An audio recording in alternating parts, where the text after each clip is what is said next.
Hello and welcome to Friday's Premier League Today. So much to reflect on from the last 7 days in the Premier League and of course so much to look forward to in this weekend's coming fixtures. In the red corner today, Ian Wright, and in the blue corner is Mario Melchiot, and we're going to start by focusing on the top four, because right at the top it's Liverpool, still 4 points clear of Manchester City in second. Then it's a 5-point gap back to Spurs in third. Chelsea on 47 points, now 6 points clear of Arsenal in fifth. And Manchester United level on points with the North London club. Meanwhile, down at the bottom, Huddersfield still bottom of the pile and now without a manager. They're 8 points from safety. Fulham 3 points better off. Newcastle inside the bottom three. Cardiff and Southampton just a point above them. But all the fixtures coming up this weekend, important to all the teams taking part. Wolves against Leicester City gets the weekend underway. It's Bournemouth against West Ham. Liverpool at home to Crystal Palace. Manchester United play Brighton. Cardiff are off to Newcastle. Huge game as far as the bottom of the table is concerned. Southampton against Everton. Watford against Burnley. The evening kick-off on Saturday. Arsenal against Chelsea. Then on Sunday, Huddersfield at home to Manchester City. Fulham play Tottenham. And of course, all the focus as far as top four qualification is concerned is going to be on that match at the end.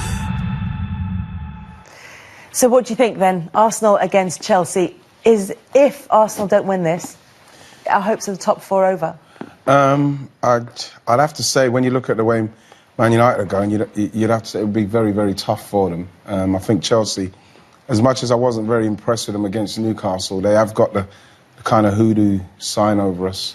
I thought we played pretty well at the start of the season with the 3-2 loss, Unai's first game against Chelsea. But in the main, I think we've just kind of lost our way a little bit at the minute.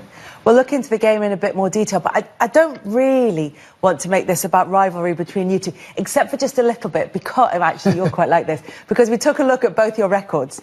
You for Arsenal against Chelsea, and then later on Mario for Chelsea against Arsenal. Actually, Righty, yours isn't too bad at all.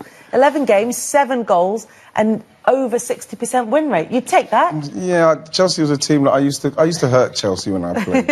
As you can see with my numbers there.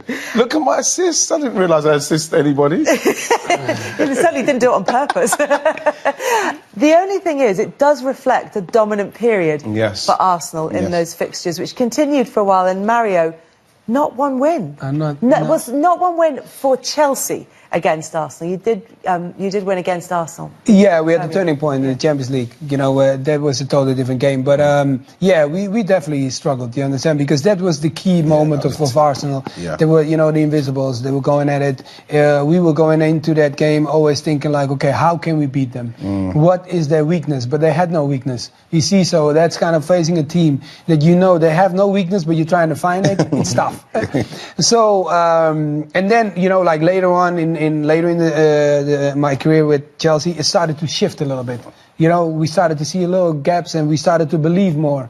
And I think that's when we went through it. And that moment, you know, that's when the shift came from Red that controlled the city, you know, of London. And then it went a little bit more the Chelsea way.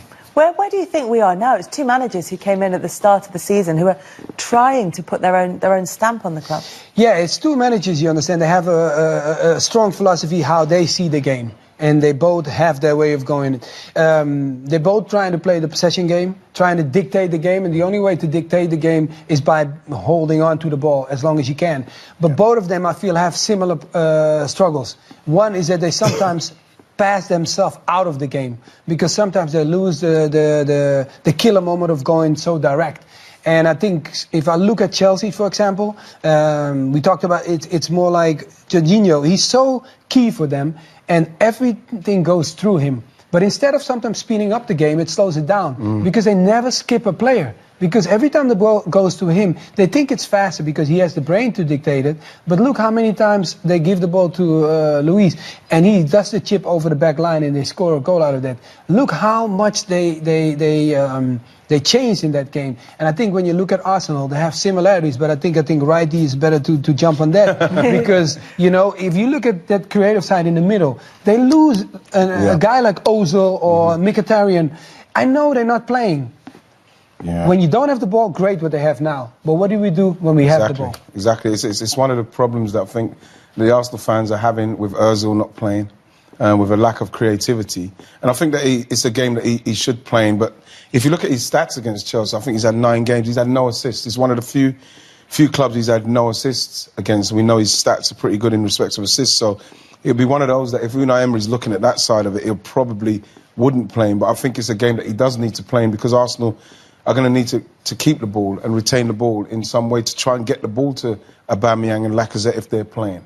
When I asked Mario about where the two teams were in respect to each other now, you sort of blew your breath out and looked up at the sky. Did you just really hate the question? Yeah. Is it just a really terrible question, or is it because of where they are? It's just where we are at the moment. I don't know where we are, what's going on upstairs. We don't know what's going on with our main talisman player. We're having problems defensively. Creativity-wise, and our main guy's not even playing. He didn't even make the 18, which I couldn't understand. So at the moment, when he's saying he's not quite 100%, as well as talking about Ozil in terms of wanting consistency from him. He said he's still having a few problems with that knee injury. Well, look, I'll tell you what we'll do. We'll talk about Ozil in a bit more detail later on. Let all of that filter through. First, though, let's hear from Unai Emery. I think we are doing two different performances at home and away, and we want to find the balance with two moments.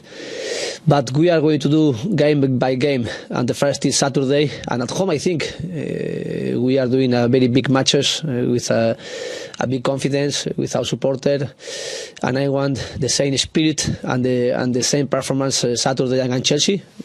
Difficult, tough match, difficult, and I think is good test for us also. We wanted to take this match with 3 points different in the table, but our defeat in the West Ham don't give us this possibility. But Saturday, I think I am looking forward to play this match because I want to look my team, our team, playing with a good performance and also show our supporter we can do more and we can do better than we are doing away.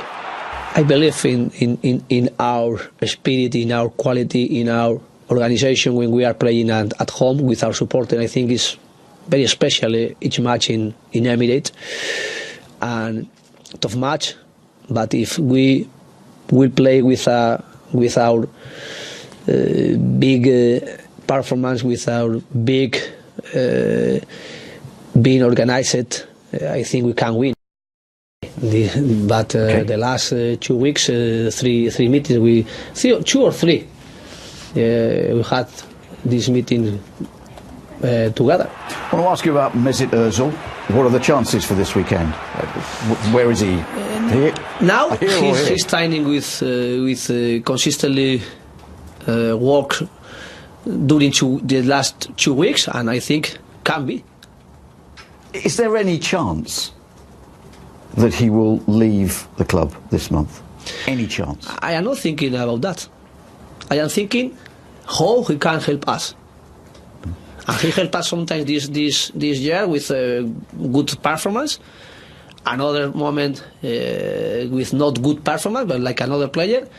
And another moment he had injuries and not okay to play the matches.